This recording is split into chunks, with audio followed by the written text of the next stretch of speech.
Good morning, dear aspirants. Welcome back to our daily current affair channel. I hope you all are doing well and must be preparing for the upcoming exams. Now we will start the current affair of 8 February 2026. Our first question is, which Indian state legislature inaugurated the National E-Vidhan application Digital House to promote paperless and transparent legislative functioning? किस भारतीय राज्य की विधानसभा में राष्ट्रीय ई विधान application digital house का उद्घाटन किया गया जिससे कागज रहित और पारदर्शी विधायी कार्य को बढ़ावा मिला? Option are, option A UP, option B Bihar, option C MP या ऑप्शन डी राजस्थान? और right answer is option number B is the correct answer, Bihar legislative assembly में ये स्टार्ट किया गया है।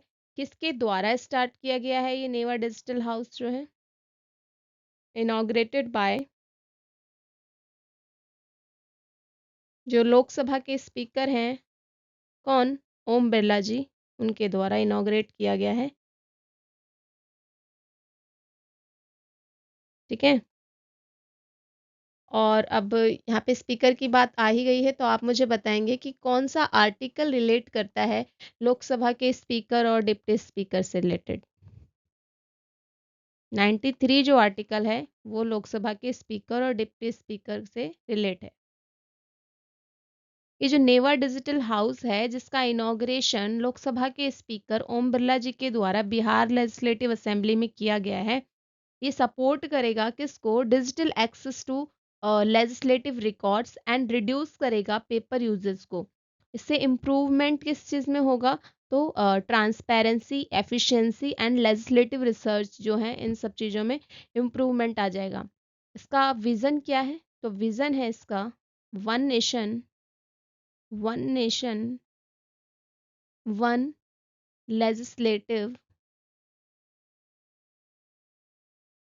Platform. Question number second, which country has agreed with India on a framework for an interim trade agreement to boost Make in India and employment? Make in India और रोजगार को बढ़ावा देने के लिए भारत ने किस देश के साथ अंतरिम व्यापार समझौते के ढांचे पर सहमति व्यक्त की है? Option are, option A UK, option B Japan, option C USA या option D Australia? Our right answer is option number C is the correct answer, USA. जो भारत और अमेरिका के बीच में इंटरिम ट्रेड एग्रीमेंट पर जो सहमति अभी व्यक्त की गई है, इसमें मेक इन इंडिया को मजबूती प्रोवाइड होगी और बड़े पैमाने पर रोजगार सृजन किए जाएंगे। एमएसएमई, किसान और जो स्टार्टअप्स हैं उनके लिए नई नई अपॉर्चुनिटी प्रोवाइड की जाएंगी और निवेश और तकनीकी साझेदारी और जो आपूर्ति श्रृंखला है उसको मजबूत करने पर जोर दिया गया है। Question number third, the United Nations observe the International Day of Zero Tolerance for Female Genital Mutilation every year on which date? संयुक्त राष्ट्र के द्वारा महिला जननांग विकृति के विरुद्ध शून्य सहनशीलता दिवस जो है प्रतिवर्ष किस तिथि को मनाया जाता है? Option are, option A 5 Feb, option B 6 Feb, option C 8 March या option D 11 October? Our right answer is option number B is the correct answer, 6 Feb को ये हम international day of zero tolerance for female genital mutilation मनाते हैं। और इसे UN के द्वारा ऑफिशियली कब रिकॉग्नाइज किया गया था? ऑफिशियली रिकॉग्नाइज कब किया गया था? 2012 में। ठीक है, आप ध्यान रखेंगे। और इसकी थीम क्या है? No end to female genital mutilation without sustained commitment and investment.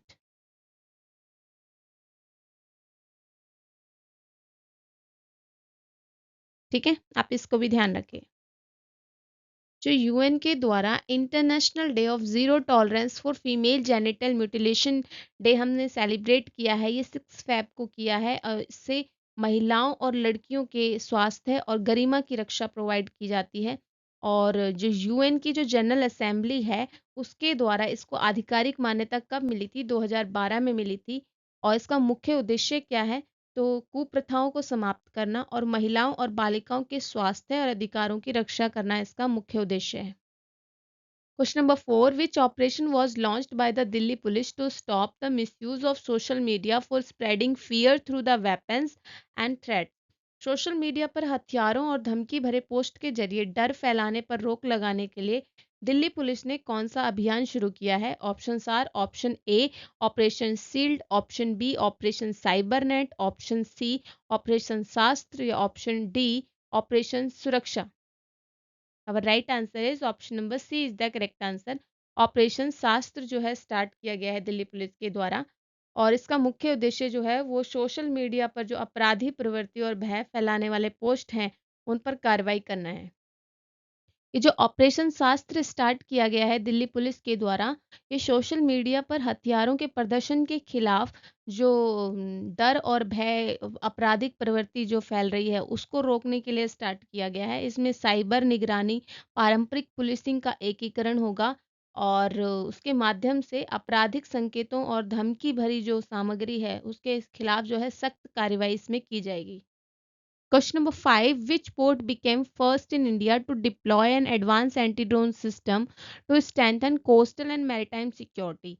समुद्री और तटीय सुरक्षा को मजबूत करने के लिए एडवांस एंटी ड्रोन सिस्टम लगाने वाला भारत का पहला बंदरगाह कौन सा बना है? Option are option A Jawaharlal Nehru port, option B Deendayal port, option C Chennai port या option D V O Chidambaranar port. Our right answer is option number D is the correct answer. V O Chidambaranar port जो है इसने एडवांस एंटी ड्रोन सिस्टम जो है यहाँ पर deploy कर दिए हैं। इसका लोकेशन पूछें तो लोकेशन क्या है? तमिलनाडु में है, along with the gulf of Mannar. इसका ओल्ड नेम क्या है? इसका ओल्ड नेम है तूतीकोरिन। और इससे ये किस लिए फेमस है? Famous for pearl fishing. ठीक है, और ये जो है ये सेकंड लार्जेस्ट पोर्ट है तमिलनाडु का, सेकंड लार्जेस्ट पोर्ट है, ये भी आप ध्यान रखेंगे। बाकी पोर्ट्स के बारे में भी थोड़ा सा देख लेते हैं। जवाहरलाल नेहरू पोर्ट जो है इसका ओल्ड नेम क्या है? तो नवा शेवा। कहाँ पर है ये? मुंबई में है। दीनदयाल पोर्ट का ओल्ड नेम क्या है? कांडला पोर्ट, और ये कहाँ है? गुजरात में है। चेन्नई पोर्ट का ओल्ड नेम क्या है? मद्रास पोर्ट, और ये तो आपका तमिलनाडु में है। और ये चेन्नई पोर्ट जो है ये इंडिया का सेकेंड लार्जेस्ट है, इंडिया का सेकेंड लार्जेस्ट है, ये भी आप ध्यान रखेंगे। और जो आपका वीओ चिदम्बरनार है ये तमिलनाडु का सेकेंड लार्जेस्ट है। ये जो वीओ चिदम्बरनार पोर्ट है जो कि भारत का पहला एंटी ड्रोन सिस्टम डिप्लॉय करने वाला पोर्ट बना है, ये अवैध ड्रोन का रियल टाइम पता लगाने और निष्क्रिय करने के लिए आरएफ और रडार तकनीक का इसमें यूज़ किया गया है। और मैरीटाइम इंडिया विजन 2030 और अमृतकाल विजन 2047 के अनुरूप है, और तटीय सुरक्षा में जो है ये एक ऐतिहासिक कदम माना जा रहा है।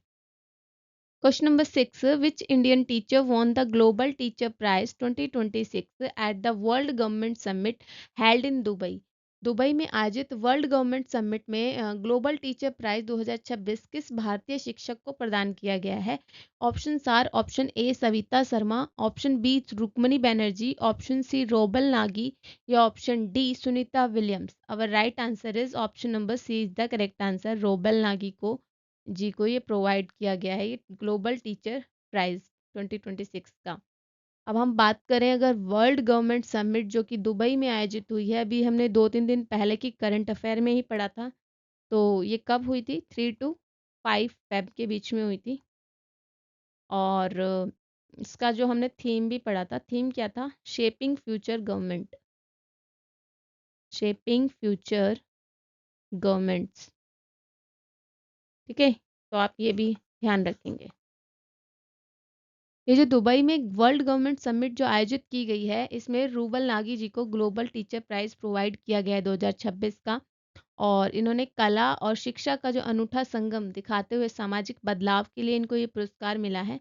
और रूबल नागी जो है आर्ट फाउंडेशन के तहत 800 से अधिक जो है प्रशिक्षण केंद्र स्थापित किए हैं इन्होंने। ये हैं आज के आपके वन लाइनर रिकैप। इंग्लिश और हिंदी दोनों ही लैंग्वेजेस में प्रोवाइड है। अगर आप इसकी पीडीएफ लेना चाहते हैं आप तो टेलीग्राम से डाउनलोड कर सकते हैं, और टेलीग्राम का लिंक आपको डिस्क्रिप्शन में गिवन है। और इसी तरीके की एग्ज़ाम ओरिएंटेड करंट अफेयर्स के लिए चैनल को like, share, subscribe and comment भी करें। Thank you so much for watching this video.